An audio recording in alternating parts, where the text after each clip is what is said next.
अर्थ संग्रह। अर्थ संग्रह ग्रंथ में पेज नंबर 190, पुष्पिका नंबर 64, अर्थवाद विभाग। ठीक है जी, तो पढ़ते हैं। अर्थवाद मीमांसा, अर्थवाद मीमांसा, प्राशस्त्य निंदान्यतर परम वाक्यम अर्थवादः, प्राशस्त्य निंदान्यतर परम वाक्यम अर्थवादः, तस्य च लक्षणया प्रयोजनवत् अर्थ पर्यवसानम्, तस्य च लक्षणया प्रयोजनवत् अर्थ पर्यवसानम्, तथा हि अर्थवाद वाक्यम ही स्वार्थ प्रतिपादने प्रयोजनाभावात् विधेय निषेध्ययोः प्राशस्त्य निंदितत्वे लक्षणया प्रतिपादयति स्वार्थ मात्र परत्वे अनर्थक्य प्रसंगात्। तथा हि अर्थवाद वाक्यं हि स्वार्थ प्रतिपादने प्रयोजनाभावात् विधेय निषेध्ययोः प्राशस्त्य निंदितत्वे लक्षणया प्रतिपादयति स्वार्थ मात्र परत्वे अनर्थक्य प्रसंगात्। आम्नायस्य हि क्रियार्थत्वात्, आम्नायस्य हि क्रियार्थत्वात्, न चेष्टापत्तिः, न चेष्टापत्तिः, स्वाध्यायोद्धेतव्यः इति अध्ययन विधिना सकल वेदाध्ययनं कर्तव्यम् इति बोधयता सर्ववेदस्य प्रयोजनवत् अर्थ पर्यवसायित्वं सूचयता उपात्तार्थत्वेन अनर्थक्यानुपपत्तेः। स्वाध्यायोद्धेतव्यः इति अध्ययनविधिना सकलवेदाध्ययनं कर्तव्यमिति बोधयता सर्ववेदस्य प्रयोजनवत् अर्थपर्यवसायित्वं सूचयता उपात्तार्थत्वेन अनर्थक्यानुपपत्तेः। ठीक, चलिए भाई। अर्थवाद, वे कहाँ से आया अर्थवाद? तो संगति क्या है? शुरू में वेद क्या उसके 5 भाग में बताया था, 5 भाग बताए थे। कौन कौन? विधि, मंत्र, नामधेय, निषेध और अर्थवाद, ऐसे 5 विभाग में विभक्त है वेद, ये कहा था। तो उसमें से विधि, मंत्र, नामधेय और निषेध, इनका विचार हुआ। अब आया क्रम प्राप्त कौन? अर्थवाद। ठीक है, अब क्या है अर्थवाद? तो उसको अब कह रहे हैं, लक्षण कर रहे हैं उसका। तो प्राशस्त्य निंदान्यतर परम वाक्यम अर्थवाद, ये उसका लक्षण हुआ। अर्थवाद, वाक्यों को अर्थवाद कहेंगे, किंतु किस प्रकार के वाक्यों को अर्थवाद वाक्य कहेंगे? तो बताया प्राशस्त्य निंदान्यतर परम। प्राशस्त्य अर्थात प्रशंसा, स्तुति, और निंदा प्रशंसा करने वाला वाक्य किंवा निंदा करने वाला जो वाक्य है, उस वाक्य को कहेंगे क्या जी? अर्थवाद। ठीक है, तो प्राशस्त्य निंदा, इसका विग्रह लिखिए। प्राशस्त्यम च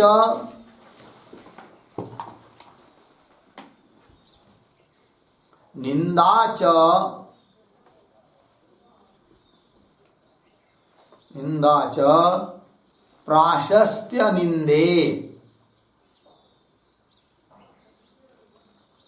प्राशस्त्य निंदे तयोः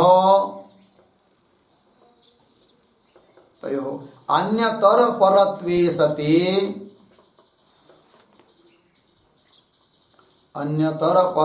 सति वाक्यत्वम्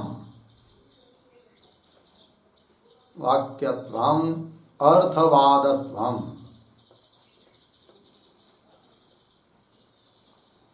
अर्थवाद, ठीक है जी।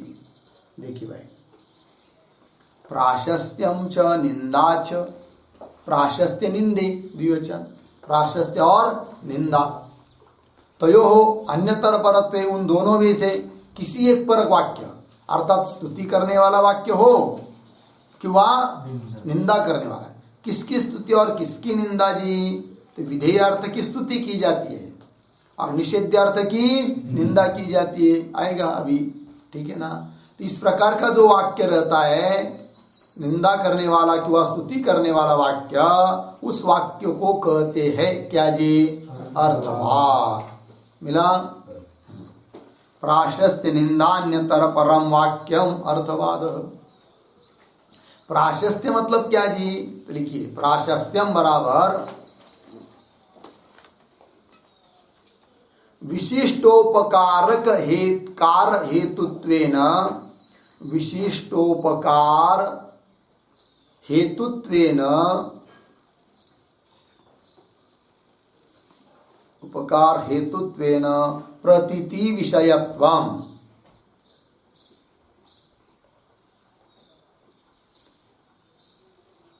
प्रतीति विषयत्वम्, ठीक है जी। और निंदा का लिखिए, निंदितत्वम्, निंदितत्वम् अपकार हेतुतया, अपकार हेतुतया प्रतिपत्ति विषयत्वम्, प्रतिपत्ति विषयत्वम्, ठीक है। देखिए भाई, समझ लीजिए, स्वर्ग कामो यजेत, जिसको स्वर्ग की कामना है वो क्या करे? याग करे। तो विधेय कौन हुआ? याग। तो उस याग जो है वह उपकारक है, इष्ट का प्रापक है। इस प्रकार कहने वाले जो वाक्य रहेंगे अन्य, उनको क्या कहेंगे जी? अर्थवाद। तो विशिष्ट विशेष प्रकार से उपकारक है ये, इस प्रकार से प्रतीति कराने वाला जो वाक्य, उसको कहेंगे क्या जी? प्राशस्त्य। तो प्रशंसा हो गई वो। विशिष्ट उपकार हेतुत्वेन प्रतीति विषयत्वम, इस प्रकार की प्रतीति का विषय जो होता है वो होता है प्राशस्त्य। वो किस में रहता है? विधेय पदार्थ में रहता है धर्म। कौन सा? प्राशस्त्य। विशिष्ट का उपकारकत्व, विशिष्ट उपकारकत्व। और निंदा, निंदा मतलब क्या? निंदितत्वम अपकार हेतुतया, जैसे कलंज भक्षण निंद्य पदार्थ है। कौन? कलंज भक्षण, उसमें रहेगा निंदितत्व।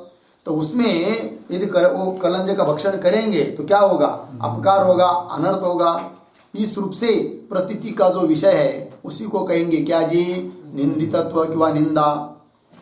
निंदितत्वम उपकार हेतु अपकार हेतुतया प्रतिपत्ति विषयत्व। थोड़े में क्या जी? निंदा और स्तुति।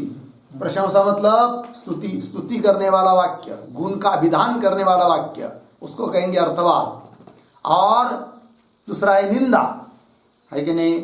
तो निंदा करने वाला जो वाक्य है उसमें अपकारकता बताने वाला जो वाक्य है, अनर्थता बताने वाला जो वाक्य है, उसको क्या कहेंगे जी? उस प्रकार अर्थ को कहने वाला वाक्य निंदा वाक्य हो गया, निंदा रूप अर्थवाद हो गया। ठीक है, चलिए स्पष्ट होगा आगे। प्राशस्त्य निंदान्यतर परम वाक्यम अर्थवाद। आगे तस्य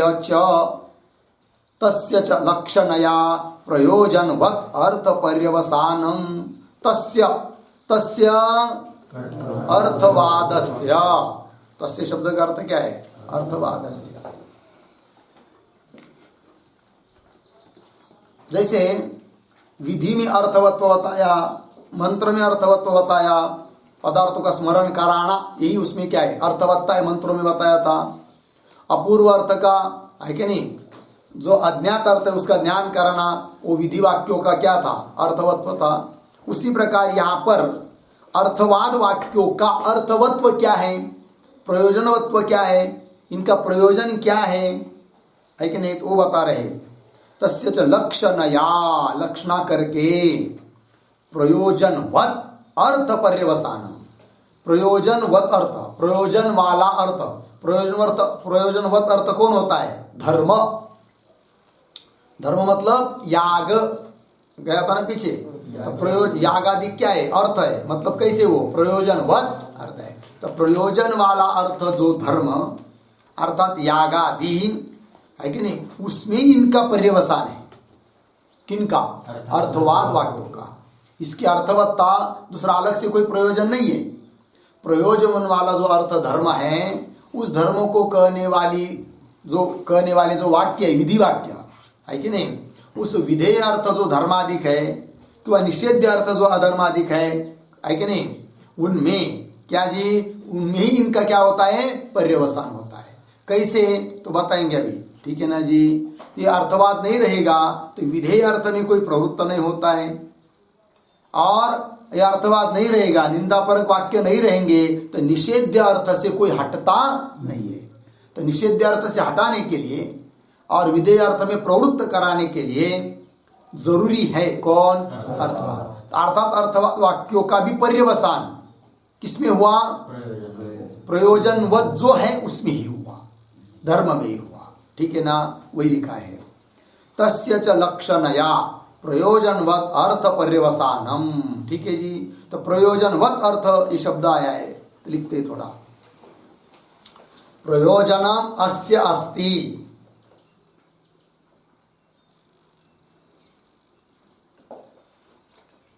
प्रयोजनम अस्य अस्ति इति प्रयोजनवान,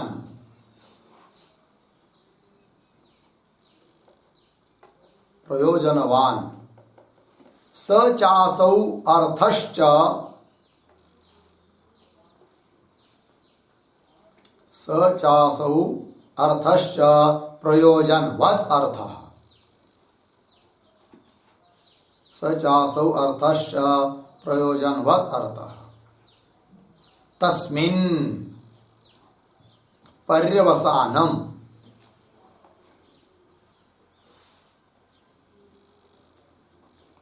इत्यर्थ हो गया। अर्थ दिख गए। प्रयोजनम अस्य अस्ति, प्रयोजनवान, प्रयोजन जिसका होता है उसको कहते हैं प्रयोजनवान। ऐसा कौन? अर्थ, स चासौ अर्थ प्रयोजनवत् अर्थ, अर्थात यागादि धर्म। तस्मिन् पर्यवसानम, उसमें ही पर्यवसान है, उसमें ही अंतर्भाव है। उन अर्थवत प्रयोजनवत अर्थ को कहने में ही तात्पर्य है। किनका? अर्थवाद वाक्यों का, वही लिखा है। तस्य च लक्षणया प्रयोजनवत अर्थ पर्यवसान, स्पष्ट कर रही कैसे करके। तथा ही अर्थवाद वाक्यम ही स्वार्थ प्रतिपादने प्रयोजनाभावात् विधेय निषेध्ययोः प्राशस्त्य निंदितत्वे लक्षणया प्रतिपादयति, ठीक है जी, मिला। प्रतिपादयति, कह प्रतिपादयति, प्रतिपादयति का कर्ता कौन है? अर्थवाद वाक्यम प्रतिपादयति, अर्थवाद वाक्य प्रतिपादन कर रहा है। कर्म कौन है? किसका प्रतिपादन कर रहा है?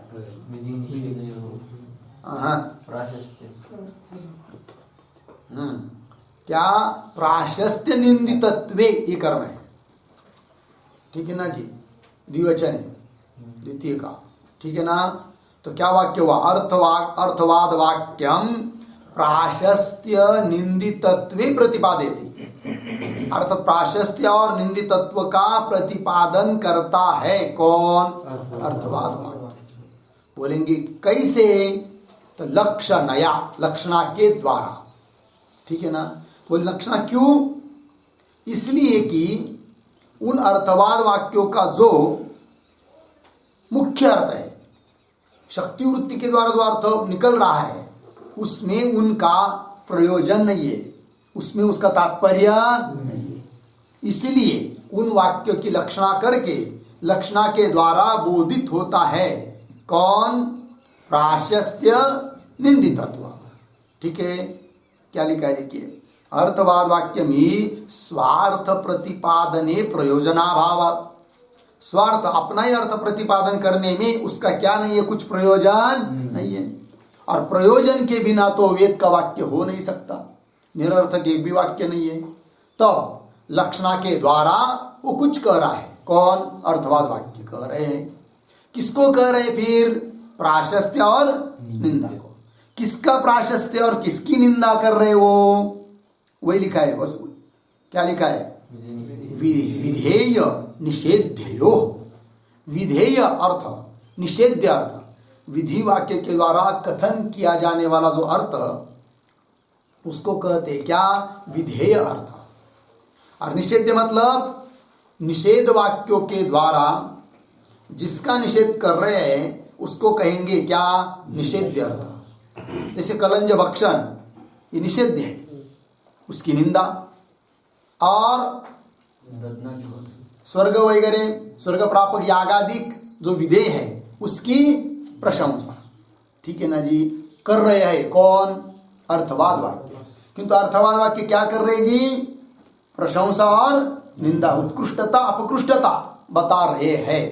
कैसे? लक्षणा के द्वारा। लक्षणा क्यों करना पड़ रही है? कि उनका स्वार्थ में कोई प्रयोजन न होने के कारण। ठीक है ना जी, जब स्वार्थ में प्रयोजन नहीं रहता है तब की जाती है क्या? लक्षणा।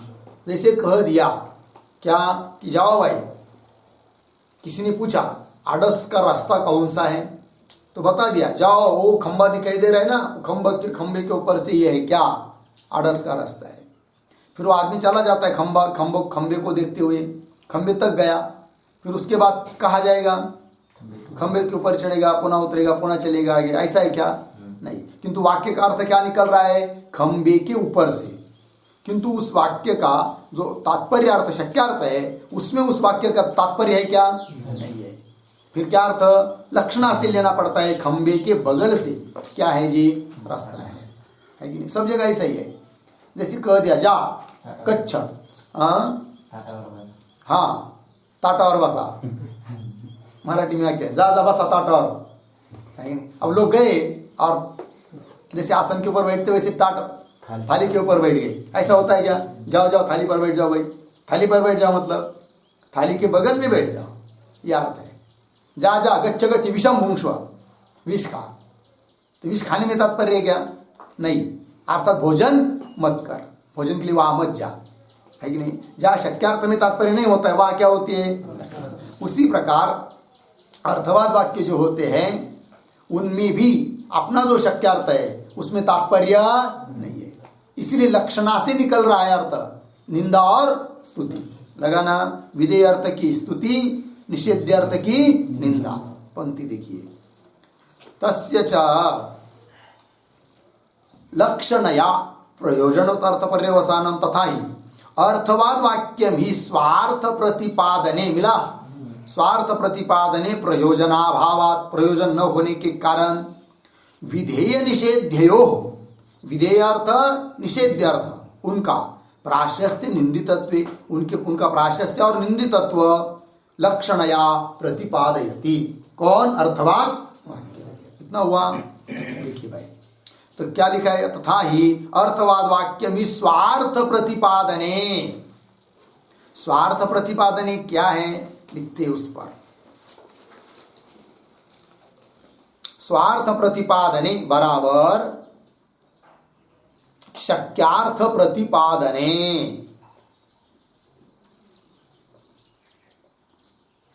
कंस में लिखिए मुख्यार्थ प्रतिपादने,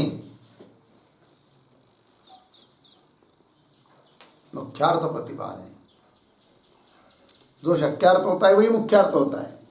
ठीक है जी, कौन सा क्या लिखा? स्वार्थ प्रतिपादने मतलब शक्यार्थ प्रतिपादने हुआ। इतना आगे के शब्द आए मूल में प्रयोजनाभावात, उसका अर्थ लिखिए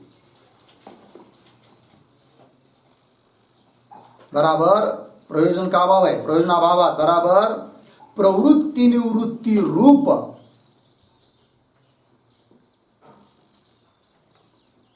प्रवृत्ति निवृत्ति रूप फल विशेषाभावात्, फल विशेषाभावात्, पूर्ण विराम हो गया। थोड़ा देखिए, विधिशेषाणाम, विधिशेषाणाम प्राशस्त्य परत्वम, अतः निषेध शेषाणाम च, निषेध शेषाणाम च निंदा परत्वम इत्यर्थः।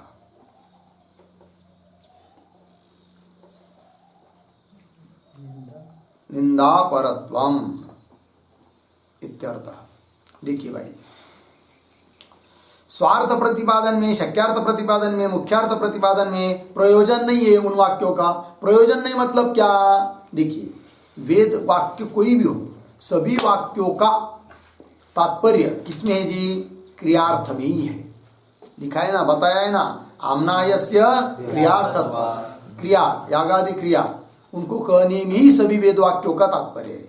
यदि कोई वाक्य क्रिया को नहीं कहता है तो वो कोई क्या सार्थक नहीं है। किंतु ऐसा एक ही वेद वाक्य नहीं है, साक्षात या परंपरा से सभी वाक्य क्या कहते हैं? क्रियार्थ को ही कहते हैं। अब यहाँ पर जो अर्थवाद वाक्य है कि जिन वाक्यों में स्तुति की है व निंदा की है, तो वो तो कोई प्रवृत्ति नहीं करा रहे, निवृत्ति भी नहीं करा रहे, है कि नहीं? तब तो क्या होना चाहिए? वो व्यर्थ होना चाहिए। वही लिखा, प्रयोजनाभावात मतलब प्रवृत्ति निवृत्ति रूप फल विशेष अभावात। न उन वाक्यों में प्रवृत्ति प्रतीत हो रही है, न उन वाक्यों से निवृत्ति प्रतीत हो रही है। अर्थात स्वार्थ में कोई प्रयोजन नहीं है। प्रयोजन कब मानेंगे? उनके द्वारा प्रवृत्ति अथवा निवृत्ति होगी तब। तो उनसे तो निवृत्ति प्रवृत्ति कुछ पता नहीं चल रहा है, प्रयोजन उसमें नहीं है, फिर इसीलिए लक्षणा करना पड़ती है। ठीक है ना? तो क्या लिखा है? प्रयोजनाभावात प्रवृत्ति निवृत्ति रूप फल विशेषाभावात। तो देखिए, अर्थवाद के दो विभाग है ना, तो आएगा आगे दो विभाग करके। तो जो प्रशंसापरक वाक्य है अर्थवाद, वो विधि के शेष माने जाते हैं। तो विधि शेषाणाम प्राशस्त्य परत्वम, विधि शेष जो अर्थवाद है, विधि अर्थ की स्तुति करने वाले जो है वो प्राशस्त्य परक होते हैं। और निषेध शेष है कि नहीं, निषेध अर्थ की निंदा करने वाले जो वाक्य होते हैं उन वाक्यों को कहेंगे निषेध शेष। और उन वाक्यों का तात्पर्य किसमें होता है? निंदा में। निषेध शेषाणाम च निंदा परत्वम अर्थ इत्यर्थ हो गया ना। हाँ, उदाहरण, तो उदाहरण से समझेंगे। समझ लीजिए, उदाहरण है वायुर्वयी क्षेपिष्ठा देवता। क्या जी? वायुर्वयी क्षेपिष्ठा देवता। लेकिन लिखी चाहिए इस वाक्य को भी। यथा उदाहरण, वायुर्वयी क्षेपिष्ठा देवता, उत्तरन चिन्ह इस वाक्य को, वायुर्वयी क्षेपिष्ठा देवता। अस्य अर्थवाद वाक्यस्य,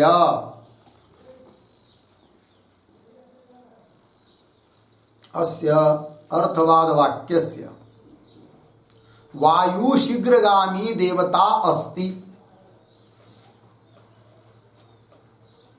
वायु शीघ्रगामी देवता अस्ति इति शक्यार्थ, शक्यार्थ कौंस में लिखे मुख्यार्थ, कथने न तात्पर्यम, न तात्पर्यम प्रयोजनाभावात्,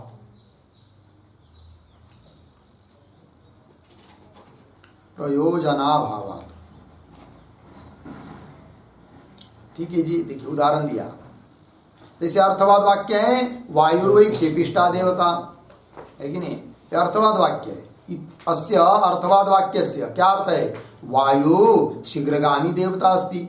वायु कैसी, वायु देवता कैसे है? शीघ्रगामी, बहुत जल्दी जाती है कि नहीं? इति, तो ये जो अर्थ निकला इस वाक्य का, वायुर्वयी क्षेपिष्ठा देवता, इस वाक्य का जो अर्थ निकला मुख्यार्थ कौन सा? वायु शीघ्रगामी देवता है। इससे न प्रवृत्ति हो रही है न निवृत्ति हो रही है, कुछ नहीं पता चल रहा है। तो निरर्थक हो जाएगा फिर वाक्य। कब? शक्यार्थ में ही उसका तात्पर्य मानेंगे तब।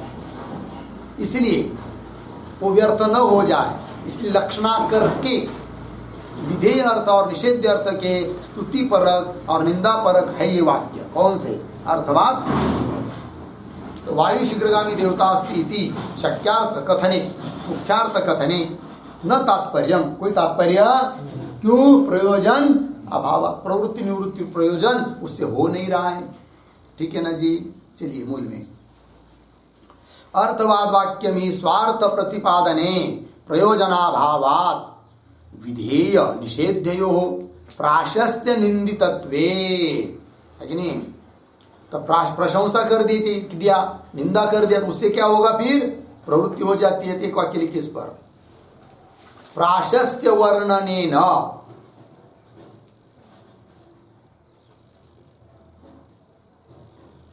प्राशस्त्य वर्णनेन प्रवृत्तिं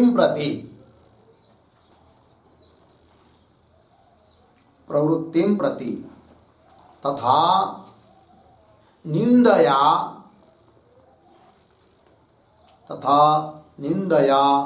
निवृत्तिं प्रति प्रेरणा भवति,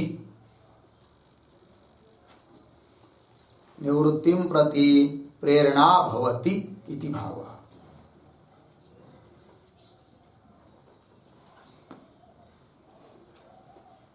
ठीक है ना।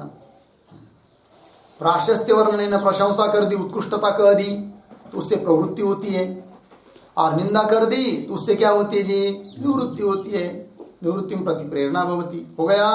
चलिए, प्राशस्त्य मतलब उत्कृष्टता, निंदा मतलब अपकृष्टता।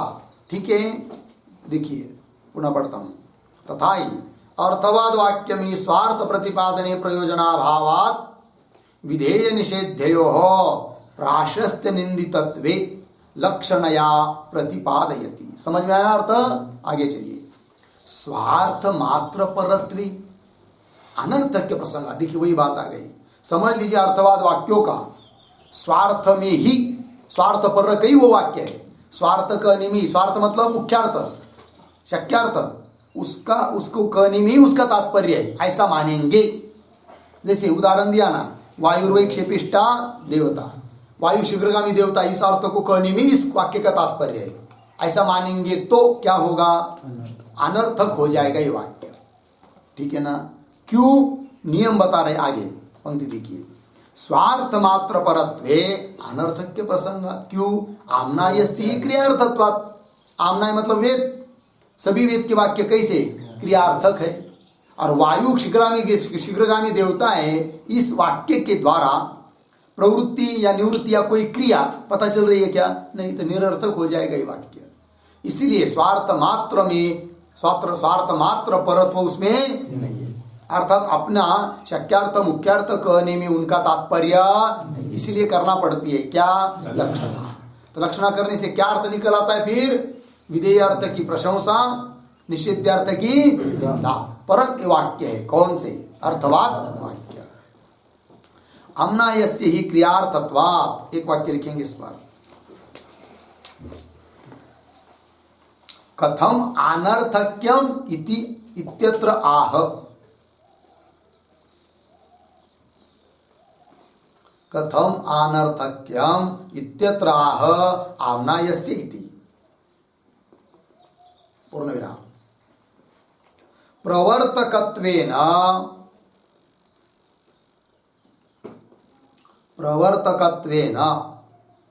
निवर्तकत्वेन वा, निवर्तकत्वेन वा आम्नायः, आम्नाय कौंस में लिखिए वेदः कौंस बंद, प्रवृत्तः पूर्ण विराम। अर्थवादः तु, अर्थवादः तु न प्रवर्तयति, न प्रवर्तयति नापि निवर्तयति, नापि निवर्तयति अतः अनर्थक्य प्रसंग, अतः अनर्थक्य प्रसंग। ठीक है जी, देखिए भाई अर्थवाद कैसा व्यर्थ हो जाएगा इसको बता रहे हैं। कथम अनर्थक्यम आमनाय इत्यादि पंक्ति के द्वारा मूल में। तो प्रवर्तकत्वेन निवर्तकत्वेन वा आमनाय, आमनाय मतलब वेद प्रवृत्त, वेद प्रवृत्त हुआ है किसके लिए? प्रवर्तक रूप से, निवर्तक रूप से। अर्थवाद तो न प्रवर्तयति नापि निवर्तयति, अर्थवाद तो न किसी को प्रवृत्त कराता है न किसी को निवृत्त कराता है। अतः अनर्थक प्रसंग, इसलिए अर्थवाद क्या हो जाएगा? अनर्थक हो जाएगा। कब? स्वार्थ मात्र परत्वे। ठीक है, देखिए पंक्ति, स्वार्थ मात्र परत्वे अनर्थक प्रसंगा। क्यों? मूल में आमना यस्ति क्रियार्थत्वात्, आमना मतलब वेद किसके लिए है? क्रिया के लिए है, प्रवृत्ति अथवा निवृत्ति को बताने के लिए ही वेद है। ठीक है जी। पूर्व पक्षी कह रहा है इष्टापत्ति, उत्तर दे रहे न च इष्टापत्ति, इष्टापत्ति कह नहीं सकते। मतलब क्या? समझ लीजिए कोई बोलेगा, कोई बात नहीं, अर्थवाद वाक्यों का क्या मानो? स्वार्थ में प्रयोजन मानो, मतलब स्वार्थ अर्थात मुख्यार्थ कथन में ही उसका तात्पर्य है, उसी अर्थ को बता रहे हो ऐसा मानो। तब आपत्ति क्या बताई? अनर्थक हो जाएंगे, व्यर्थ हो जाएंगे। कौन? अर्थवाद वाक्य। तो पूर्व पक्षी बोलता है होने दो, व्यर्थ होने तो होने दो, उसमें क्या दिक्कत है कि नहीं? तो उत्तर दे रहे इष्टापत्ति न च, अर्थात उन वाक्यों को व्यर्थ मानना, अनर्थक मानना ये उचित नहीं है, क्योंकि वेद का कोई भी वाक्य व्यर्थ नहीं है, अनर्थक नहीं है। कैसे? तो उसको स्पष्ट कर रहे आगे के पंक्ति के द्वारा। स्वाध्याय अध्येतव्यः इति अध्ययन विधिना सकल वेदाध्ययनम कर्तव्यम इति बोधयता सर्ववेदस्य प्रयोजनवत् अर्थ पर्यवसायित्वं सूचयता उपात्तार्थत्वेन अनर्थक्य अनुपत्ते, अनर्थक्य अनुपत्ते, अनर्थक मानना ये उचित नहीं है, उसकी अनुपत्ति है। अर्थात हर एक वेद का वाक्य, हर वाक्य क्या है जी? सार्थक ही है। सार्थक कब होंगे? होते लेकिन वो जब प्रवृत्ति की व निवृत्ति को कहते हैं तब। किंतु अर्थात वाक्यों का जब मुख्यार्थ लेते हैं तब प्रवृत्ति निवृत्ति तो द्योतित नहीं होती है, इसलिए क्या करना पड़ती है? लक्षणा। ठीक है। अब प्रश्न यह है कि व्यर्थ क्यों नहीं हो सकते अर्थवाद वाक्य या कोई भी वेदों का वाक्य व्यर्थ क्यों नहीं होता है? तो उसको कर रहे यहाँ पर उत्पत्ति दे रहे, विधि है स्वाध्याय अध्येतव्य। स्वाध्याय अपने अध्यय का, अपनी शाखा का या वेद का अध्ययन करना चाहिए, है कि नहीं? ये कहा है। और वेद तो व्यर्थ अर्थ को अर्थ में प्रवृत्त कराता नहीं है, निष्फल अर्थ में प्रवृत्त नहीं कराता है। जो भी प्रवृत्ति हो रही है उसका कुछ न कुछ प्रयोजन होता है। स्वाध्याय अध्येतव्य इति अध्ययन विधिना, इस अध्ययन विधि के द्वारा सकल वेदाध्ययनम कर्तव्यम इति बोधयता, ये बोध किया है इस विधि ने, संपूर्ण वेद का अध्ययन करना चाहिए। सकल वेदाध्ययनम कर्तव्यम इति बोधयता, बोधयता विधिना, ऐसे बोध करने वाली विधि के द्वारा सर्ववेदस्य प्रयोजनवत् अर्थ पर्यवसायित्वं सूचयता, संपूर्ण वेद कहा विधिना, सर्ववेदस्य संपूर्ण वेद का पर्यवसायित्व किसमें है? प्रयोजनवत् अर्थ कथन में ही पर्यवसायित्व है, तात्पर्य है कि नहीं? उसी के लिए है। किसके लिए? प्रयोजनवत् अर्थ का प्रतिपादन करने में ही तात्पर्य है कि नहीं? सभी वेद वाक्यों का, है नहीं? और प्रयोजनवत् अर्थ कौन होता है जी? वही धर्म यागादिक, जिसमें प्रवृत्ति हो सकती है अथवा जिससे निवृत्ति हो सकती है। देखिए, सर्ववेदस्य प्रयोजनवत् अर्थ पर्यवसायित्वं सूचयता, है कि नहीं? ऐसे सूचित किया है। तब उपात्त अर्थत्वेन, अर्थात वेद का वाक्य का अध्ययन करने के लिए विधि कर रही है, अर्थात वेद का कोई भी वाक्य व्यर्थ हो नहीं सकता। तो उपात्त अर्थत्वेन, अर्थत्वेन उपात्त स्वीकार कर लिया है, वो सब प्रयोजन वाले ही करके, और सभी वेद के वाक्य यदि प्रयोजन वाले हैं तो अनर्थक क्या अनुपपत्ति है, अनर्थ की क्या हुई अनुपत्ति, अर्थात उसको व्यर्थ मान नहीं सकते। लगा पंक्ति क्या लिखा है, स्वाध्यायो अध्येतव्य लिखा है कि नहीं, एक वाक्य लिखेंगे, स्वाध्याय अध्ययन विधि, स्वाध्याय अध्ययन विधि अर्थ ज्ञानोद्देशेन, अर्थ ज्ञानोद्देशेन अध्ययनम विदधानः, अध्ययनम विदधानः सकलस्य वेदस्य, सकलस्य वेदस्य प्रयोजनवत् अर्थ पर्यवसायित्वम्, प्रयोजनवत् अर्थ पर्यवसायित्वं बोधयन्, बोधयन् अर्थवादम अपि गृह्णाति, अर्थवादम अपि गृह्णाति पूर्णविराम, तत्र अर्थवादानां, तत्र अर्थवादानां अनर्थक्यम अनुपपन्नम इत्यर्थः, अर्थवादानां अनर्थक्यम अनुपपन्नम इत्यर्थः।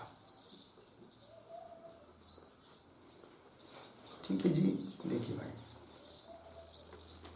स्वाध्याय अध्ययन विधि है कि नहीं, मतलब कौन सी विधि, स्वाध्याय अध्येतव्य, ये अर्थ ज्ञानोद्देश्य, अर्थ ज्ञान के उद्देश्य से अध्ययनम विदधान, विदधान अध्ययन का विधान कर रही है, किसके लिए, अर्थ ज्ञान के लिए, अर्थ ज्ञानोद्देश्येन अध्ययनम विदधान सकलस्य वेदस्य, संपूर्ण वेद, वेदस्य प्रयोजनवत् अर्थ पर्यवसायित्वं बोधयन्, संपूर्ण वेद प्रयोजन वाला अर्थ का, अर्थ को बताने में ही सभी वेद वाक्यों का क्या है जी, पर्यवसान है। साक्षात या परंपरा से सभी वेद वाक्य उस अर्थ का कथन कर रहे हैं, किस अर्थ का, प्रयोजनवत् अर्थ का, धर्म का, यागादिक का, ठीक है ना जी। बोधयन अर्थवादम, अर्थवादम अपि गृह्णाति, तो सभी वेद के अंतर्गत अर्थवाद भी आ गया कि नहीं, अर्थात अर्थवाद वाक्य भी कैसे हुए, प्रयोजनवत अर्थ बताने में ही उनका क्या है, पर्यवसान है। अब यदि अर्थवाद वाक्यों को क्या मानेंगे, स्वार्थ परत्व मानेंगे, उनका मुख्यार्थ में ही तात्पर्य है, शक्यार्थ में ही तात्पर्य है, ऐसा मानेंगे तो क्या हो जाएंगे, व्यर्थ हो जाएंगे, जबकि उनको व्यर्थ मानना उचित नहीं है। स्वाध्याय अध्येतव्य इस विधि का, विधि के द्वारा निर्णय हो चुका है कि वेद का कोई वाक्य व्यर्थ नहीं है।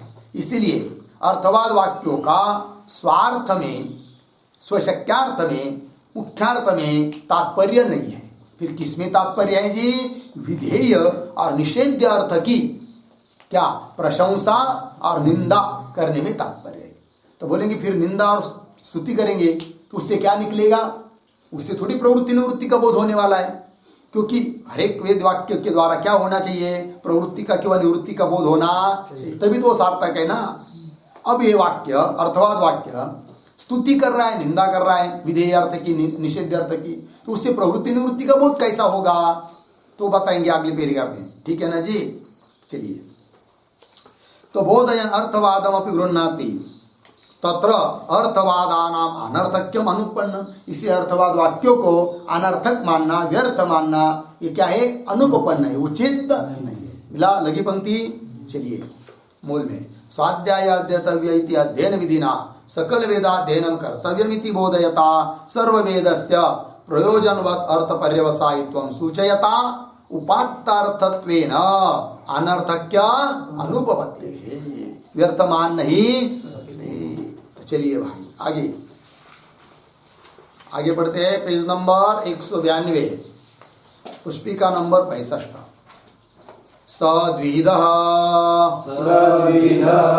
विधिशेषः निषेधशेषः च इति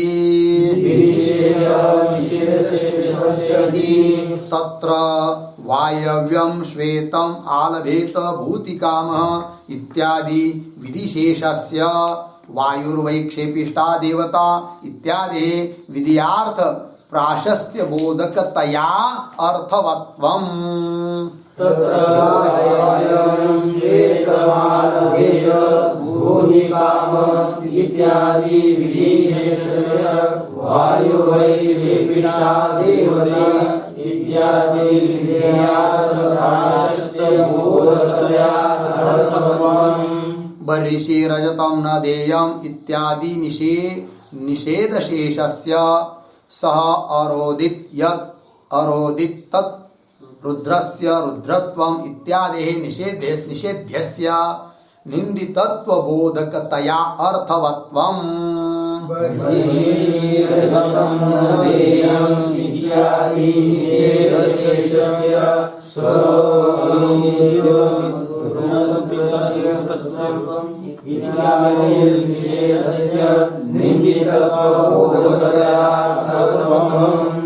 न च प्राशस्त्यादिबोधस्य निष्प्रयोजनत्वेन न अर्थवादस्य अर्थवत्वम् इति वाच्यम् न च प्राशस्त्यादिबोधस्य निष्प्रयोजनत्वेन न अर्थवादस्य अर्थवत्वम् इति वाच्यम् आलस्यादिवशात् अप्रवर्तमानस्य पुंसः प्रवृत्त्यादिजनकत्वेन तद्बोधस्य उपयोगात् आलस्यादिवशात् अप्रवर्तमानस्य पुंसः प्रवृत्त्यादिजनकत्वेन तद्बोधस्य उपयोगात् स द्विधः सह अर्थवादः द्विधः अर्थवाद के दो भेद विधि शेष निषेध शेष च इति विधि का शेष निषेध का शेष शेष मतलब क्या शेष शब्द का अर्थ लिखिए शेष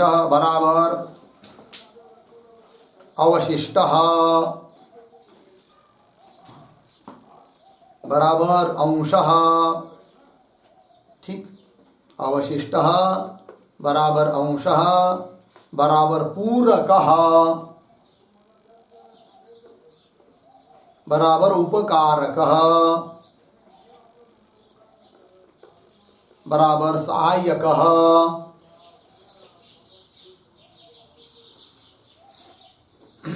हो गया जी। देखिए भाई शेष मतलब अवशिष्ट बोलिए अंश बोलिए पूरक उपकारक सहायक ठीक है ना। तो विधि शेष मतलब क्या जी विधि वाक्य के पूरक विधि वाक्य के सहायक विधि वाक्य के उपकारक इस प्रकार के कुछ अर्थवाद वाक्य होते हैं जिसका नाम दे दिया क्या विधि शेष।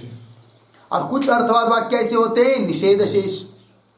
निषेध शेष मतलब क्या निषेध वाक्य उसके उपकारक उसके सहायक जो वाक्य अर्थवाद वाक्य उन अर्थवाद वाक्यों को क्या कहेंगे निषेध शेष। क्या कहेंगे जी निषेध शेष है क्या ना। उदाहरण से स्पष्ट होगा।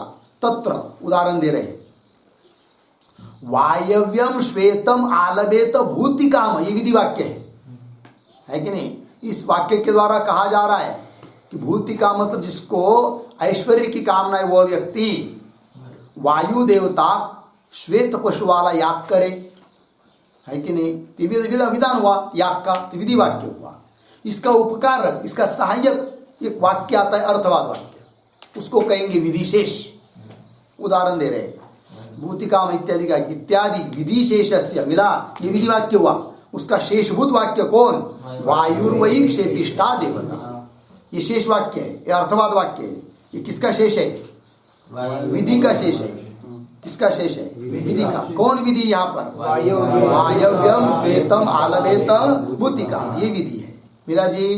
देखिए पुनः तत्र वायव्यम श्वेतम आलभेत भूतिकाम इत्यादि विधिशेषस्य वायुर्वैक्षेपिष्टा देवता इत्यादि है विधेय अर्थ प्राशस्त्य बोधकतया। विधेय अर्थ जो यागादि वायुयाग है कि नहीं जी वायु। तो विधेय अर्थ का प्राशस्त्य का प्रशव उसकी स्तुति कर रहा है प्राशस्त्य बता रहा है। प्राशस्त्य बोधकतया प्राशस्त्य का बोधक होने के कारण अर्थवत्व। इस अर्थवाद वाक्य में क्या आ गया अर्थवत्व आ गया प्रयोजनवत्व आ गया। सफल हो गया। कौन? वायु। अर्थवाद वाक्य, वायु वही क्षेपिष्ठा देवता, ये अर्थवाद वाक्य क्या हो गया? सफल हो गया। लग गया जी? देखिए तो वायव्यम श्वेतम आलभेत पंक्ति आई है ना, तो लिखते उसका अर्थ वायु देवताक, वायु देवताक श्वेत गुण द्रव्यक यागेन, श्वेत गुण द्रव्यक यागेन भूतिम, कौंस में लिखिए ऐश्वर्यम, कौंस बन, भावयेत संपादयेत इति वाक्यार्थः, इति वाक्यार्थः पूर्ण विराम। अस्य विधिवाक्यस्य, अस्य विधिवाक्यस्य शेषवाक्यम, शेषवाक्यम उद्धरण में वायुर्वै क्षेपिष्ठा देवता, उद्धरण चिन्ह बन इत्यादि, इत्यादि पूर्ण विराम। क्षेपिष्ठा बराबर, क्षेपिष्ठा बराबर क्षिप्रगामिनी देवता, क्षिप्रगामिनी देवता पूर्ण विराम। विधेयार्थ, विधेयार्थ वायव्य याग, वायव्य याग पूर्ण विराम। तत्प्राशस्त्यम, तत्प्राशस्त्यम बराबर यतः,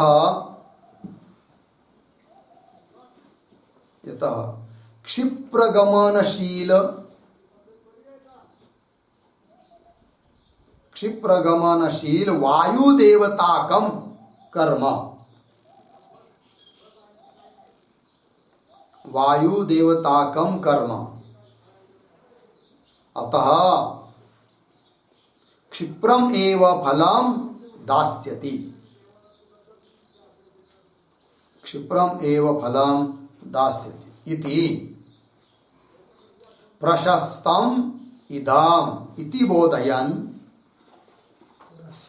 दास्यति इति प्रशस्तम इदम इति बोधयन्,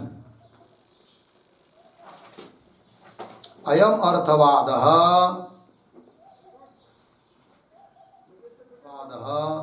अर्थवान भवति इत्यर्थः, अर्थवान भवति इत्यर्थ हो गया। देखिए भाई अर्थ क्या लिखा है, तो मूल विधि वाक्य आया है वायव्यम श्वेतम आलभेत भूति काम, इसका अर्थ लिख दिया वायु देवता, वायु है देवता जिस याग की, उसको क्या कहेंगे? वायु देवता का याग, वायु देवता। और श्वेत गुण द्रव्यक याग, याग के विशेषण है। कैसा याग? वायु देवता का याग। कैसा याग? श्वेत गुण द्रव्य है कि नहीं? श्वेत सफेद गुण वाला जो द्रव्य, पशुआदि द्रव्य है कि नहीं, ऐसा है द्रव्य जिसका, ऐसा जो याग, उस याग के द्वारा तृतीया यागे न वायु देवता श्वेत गुण द्रव्य देवताक है कि नहीं, श्वेत गुण द्रव्यक यागे न भूतिम, भूतिम ऐश्वर्यम भावयत, ऐश्वर्य को संपादन करे। भूति काम, जिसको भूति मतलब ऐश्वर्य की कामना है, वो क्या करे? याग करे, है कि नहीं? कौन सा याग? कि जिसकी देवता वायु है। कैसा याग? जिसका द्रव्य श्वेत है। इस प्रकार का वायव्य याग करे इति वाक्य। अस्य विधि वाक्यस्य शेष वाक्य, अभी तो विधि वाक्य बता दिया, वायव्यम श्वेतम आलभेत पशु का भूति काम। अब इसका शेष वाक्य कौन सा है भाई? तो बता दिया कौन सा, वायुर्वै क्षेपिष्टा देवता। अस्य विधि वाक्य से शेष वाक्यम वायुर्वै क्षेपिष्टा देवता। क्षेपिष्टा मतलब क्या, शीघ्रगामिनी देवता। तो वायुर्वै क्षेपिष्टा देवता, वायु देवता कैसी भाई, शीघ्रगामिनी है, बहुत तेज से जाती है। कौन, वायु है कि नहीं। वायुर्वै क्षेपिष्टा देवता, वायु देवता कैसी है, शीघ्र जाने वाली है। इस और ये याग भी कैसा है जी, वायु देवता के आ गए, अर्थात ये वायु याग करोगे तो बहुत झट से तुमको क्या मिलेगा, ऐश्वर्य मिलेगा, फल मिलेगा, ये उसका भाव हुआ है। तो स्तुति हो गई इस वाक्य के द्वारा, किसकी, वायव्य याग की, विधेय अर्थ की। तो क्षेपिष्टा मतलब क्षिप्रगामिनी देवता। विधेयार्थ, विधेयार्थ कौन है यहाँ पर, वायव्य याग। विधि वाक्य के द्वारा विधेय अर्थ कौन है, वायव्य याग। और उसकी स्तुति कर रहा है वाक्य कौन सा, वायुर्वै क्षेपिष्टा देवता। विधेयार्थ वायव्य याग, तत्प्राशस्त्यम, उस वायव्य याग का प्राशस्त्य कैसे, तो वही लिख दिया, यतः, जिस कारण से कि क्षिप्रगमनशील वायु देवता कम कर्म। ये कर्म मतलब याग कैसा है, क्षिप्रगमनशील, अत्यंत वेग से जाने वाली जो वायु देवता, उस वायु देवता वाला ये कर्म है, ये याग है। अतः क्षिप्रम एवं फलम दास्यति, इसलिए क्या करेगा ये कर्म, बहुत जल्दी फल देगा, झटिति। ठीक है ना जी, क्षिप्रम एवं फलम दास्यति इति प्रशस्तम इदम इति बोधयन। ये कर्म कैसा है, प्रशस्त है, इस प्रकार का बोध कराता है वाक्य, वायुर्वै क्षेपिष्टा देवता है नहीं, बोधयन, बोध कराता हुआ, अयम अर्थवाद, यह अर्थवाद वाक्य अर्थवान भवति, सफल हो जाता है, प्रयोजन वाला हो जाता है, अर्थात निष्फल व्यर्थ होता नहीं है। वह जी देखिए मूल में, तत्र वायव्यम श्वेतम आलभेत भूति काम इत्यादि विधिशेषस्य वायुर्वै क्षेपिष्टा देवता इत्यादि इत्यादि विधेयार्थ प्राशस्त्य बोधकतया। विधेयार्थ कौन है यहाँ पर, विधेयार्थ वायव्य याग, लिख के दिया आपको, वायव्य याग विधेयार्थ है, और उसका प्राशस्त्य का बोध करा रहा है वाक्य, है कि नहीं। कौन वाक्य, वायुर्वै क्षेपिष्टा देवता, प्राशस्त्य बता रहा है कैसे, कि वायु देवता कैसे है, अतिशय शीघ्रगामिनी है, और ये याग भी कैसा है, वायु देवता का है, इसलिए शीघ्र फल देगा। इस प्रकार से विधेयार्थ प्राशस्त बोधकतया अर्थवत्वम लगाया, ये वो हो गया। फिर किसका अर्थवाद के दो भेद, विधिशेष निषेध। विधिशेष बताया, अब दूसरा कौन है, निषेध शेष, उसको लिख रहे हैं, उसका उदाहरण दे रहे हैं। तो आप देखिए, बर्हिषि रजतम न देयम इत्यादि निषेध शेषस्य, ये निषेध वाक्य है, कौन सा, वर्षि रजतम न देयम, ये निषेध वाक्य है। ठीक है जी। और उसका शेष वाक्य है आगे वाला, इत्यादि निषेध शेषस्य, कौन, स अरोदित यत् अरोदित तद रुद्रस्य रुद्रत्वम इत्यादि निषेध्यस्य, निषेध्य जो अर्थ है, रजत दान निषेध है, रजत का दान नहीं देना है उस याग में। निषेध्यस्य निंदितत्व बोधकतया, निंदा कर रहा है वाक्य, और निंदा का बोध कराता हुआ अर्थवत्व अर्थ वाला हो जाता है, सार्थक हो जाता है। ठीक है जी, है क्या जी, देखिए याग है, बर्हिषि नाम का याग है, और उस याग में क्या नहीं देना, दान, रजत को दान नहीं देना है, और यदि दोगे तो निंदा कर दिया, किसकी, रजत दान की निंदा है कि नहीं। अब उसके लिए अर्थवाद वाक्य आ गया, कौन सा, निषेध शेष, कौन सा, स अरोदित यत् अरोदित तत् रुद्रस्य रुद्रत्व, है कि नहीं। तो क्या हुआ, स अरोदित, वो रोया, और रोया जब उसके आंख से आंसू निकले, तो उस आंसुओं से बना है रजत।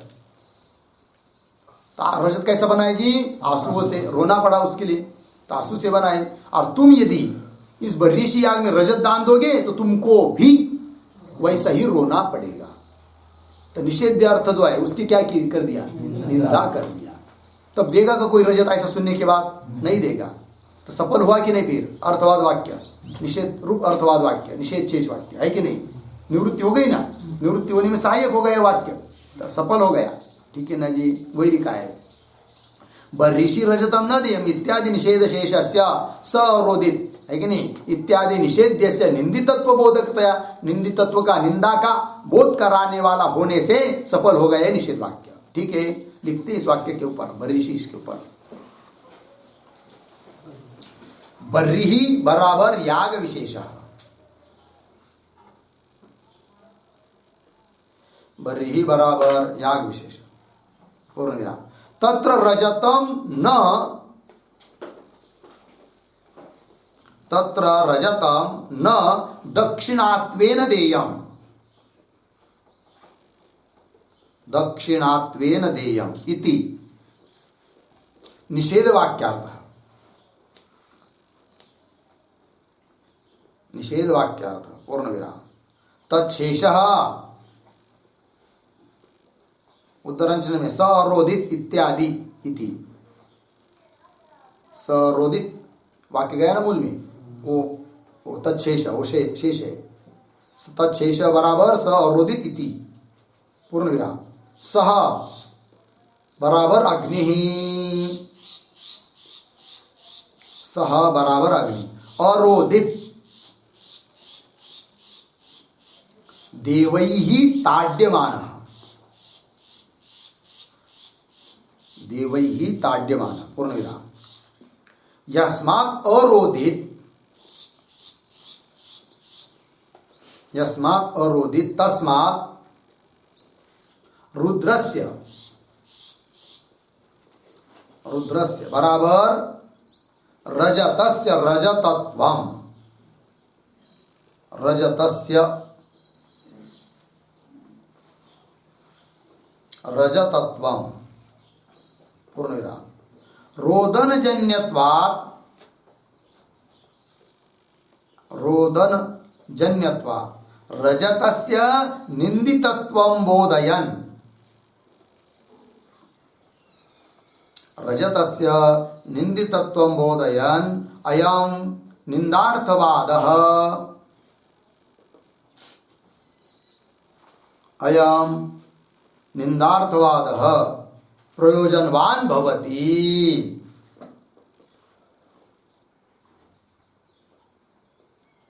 प्रयोजनवान भवति इत्यर्थ हो गया। देखिए भाई अर्थ बताता हूं। बर्हिः मतलब क्या, याग विशेष, याग का नाम है बर्हि, नाम का याग बर्हिष।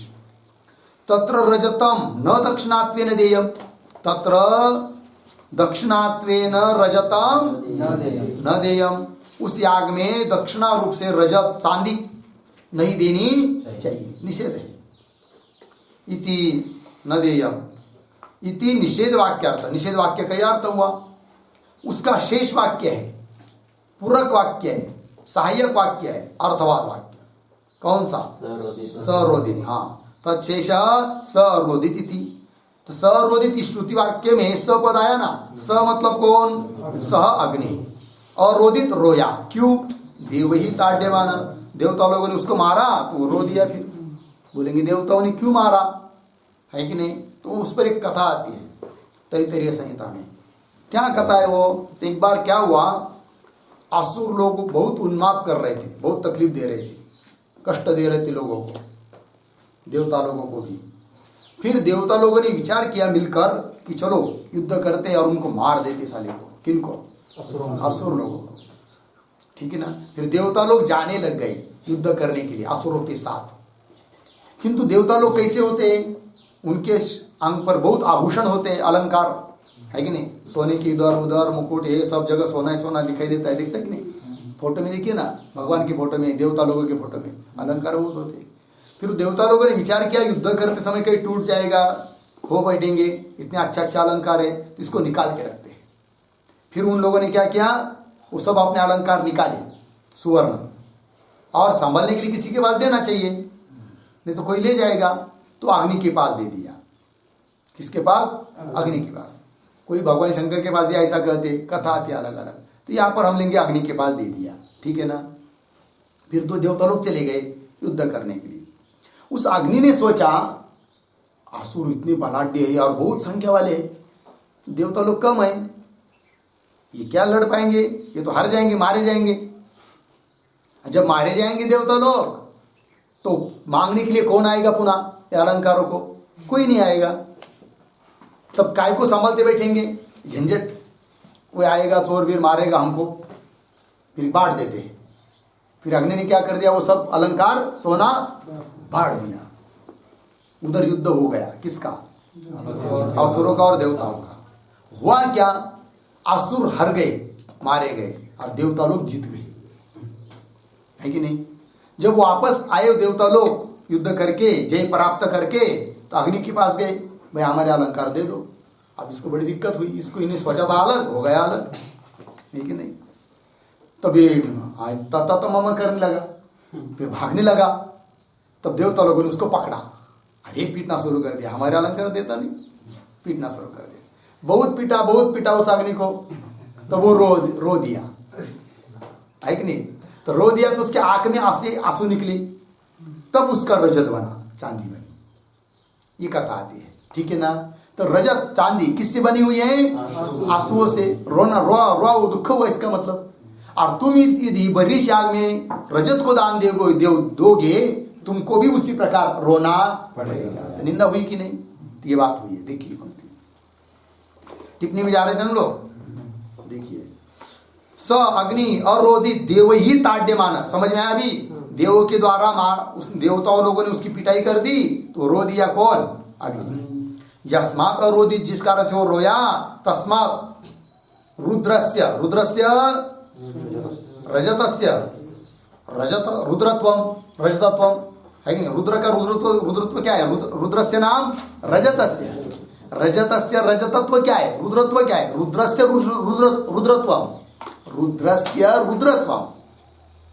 रुद्रस्य रजतस्य रुद्रत्वम रजतत्वम।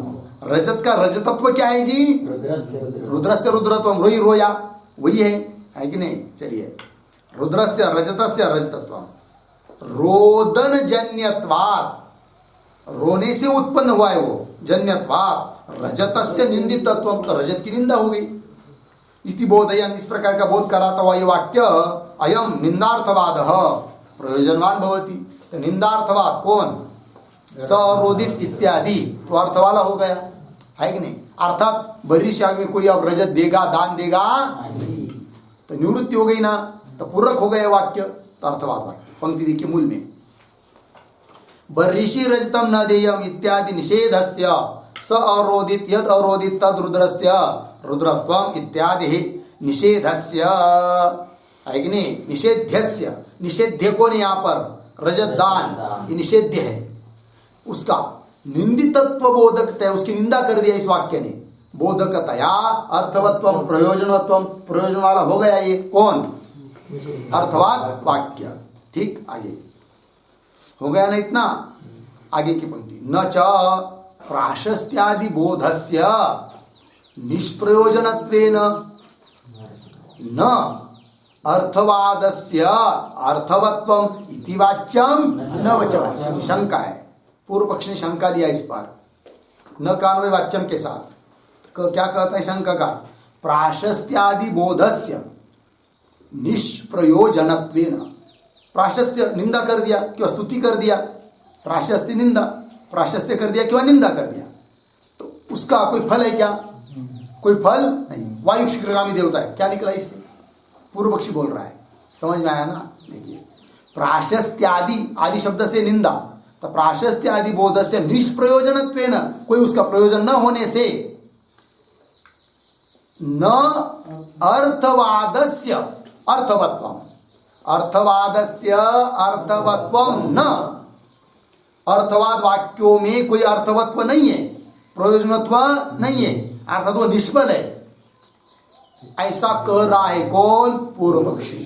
इति वाच्यम न च वाच्यम, ऐसा मत कहो, अर्थात प्रयोजन वाले हैं कौन, अर्थवाद वाक्य।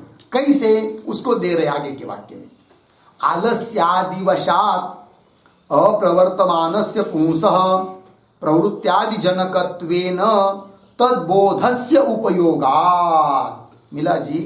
देखिए भाई, होता क्या है, विधि वाक्य सुन लिया तो उसको सुनते ही आदमी उस विधेय अर्थ में प्रवृत्त होता है, ऐसा होता है क्या, नहीं होता है, नहीं होता है ना। व्यवहार में भी ऐसा ही है, समझ लीजिए कह दिया किसी ने, क्या कह दिया, जाओ भाई तुम आड़स को चले जाओ और ये कुछ करना है करके आओ, है कि नहीं। लेकिन या कह दिया आड़स को जाओ, विधि कर दिया, विधान वाक्य हो गया, क्या जी, आड़स ग्रामम गच्छ, जा। तो सुनते ही कोई चला जाएगा क्या?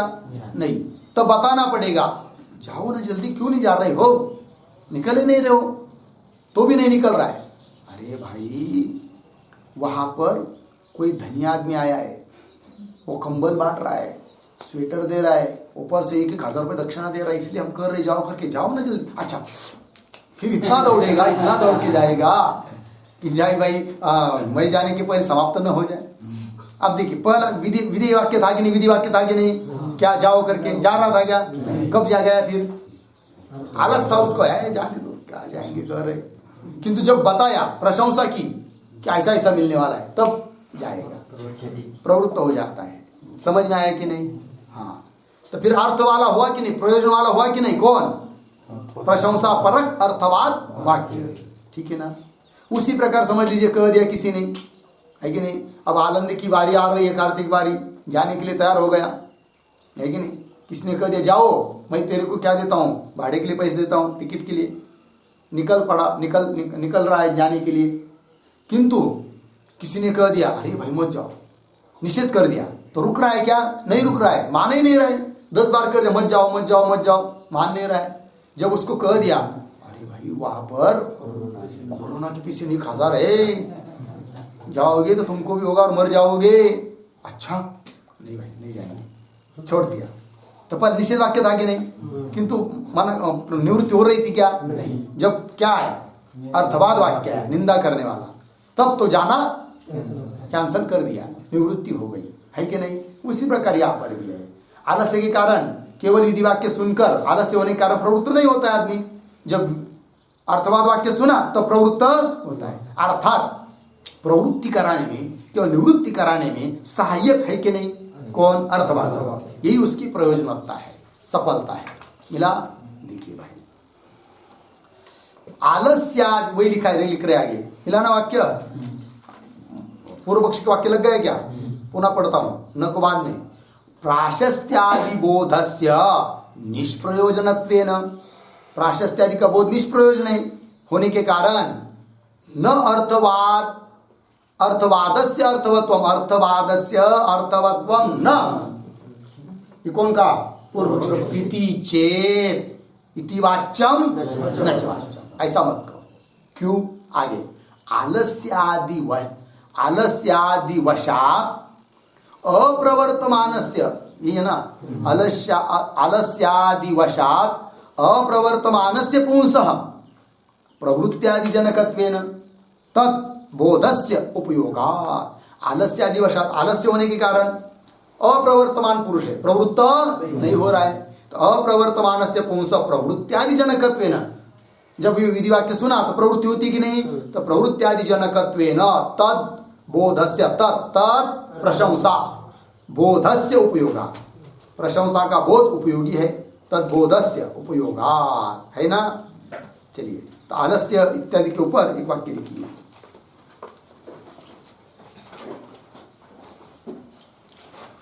विद्यार्थम अवगच्छन् अपि,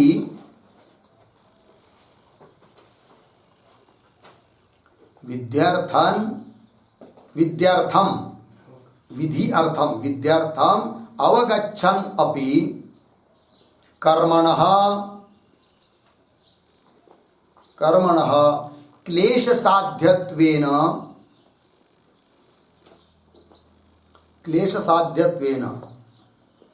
बहुद्रव्य व्यय साध्यत्वेन, बहुद्रव्य व्यय साध्यत्वेन च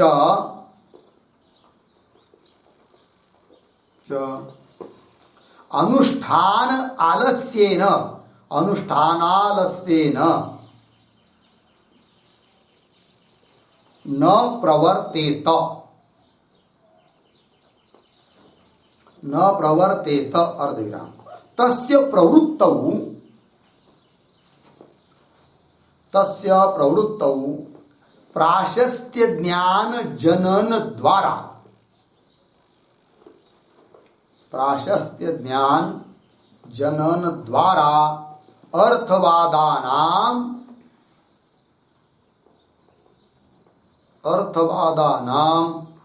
उपयोगः इति भावः।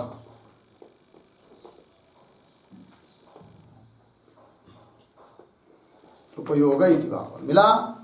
अर्थ लिखिए, अर्थ मतलब अर्थ समझ लीजिए। विद्यार्थम अवगच्छन अपि, ठीक है ना, विधि वाक्यों का अर्थ जानता हुआ भी मनुष्य अपि कर्मणः, कर्म क्लेश साध्य होने के कारण, विधि वाक्य तो सुन लिया तो भी उसमें प्रवृत्त नहीं हो रहा है, क्योंकि जो विधेय कर्म है वो कैसा है, क्लेश साध्य, बहुत कष्ट करना पड़ता है, इतना सरल थोड़ी होता है।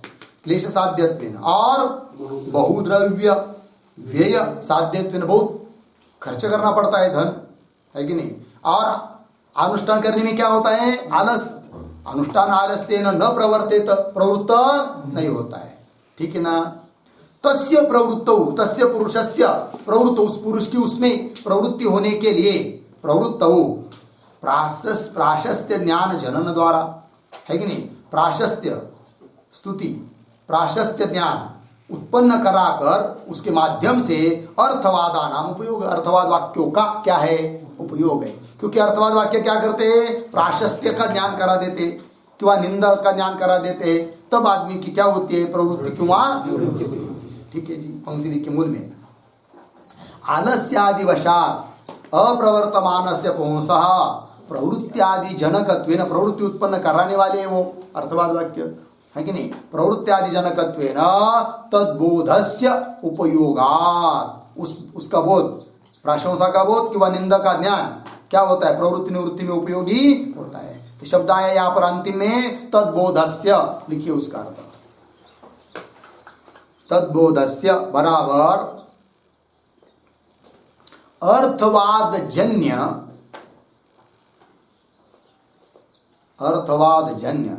प्राशस्त्यादि बोधस्य,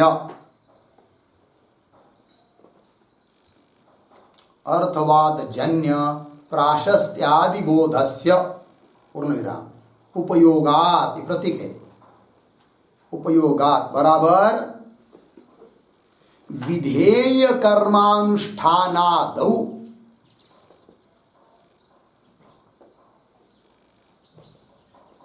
विधेय कर्मानुष्ठानादौ उपयोगात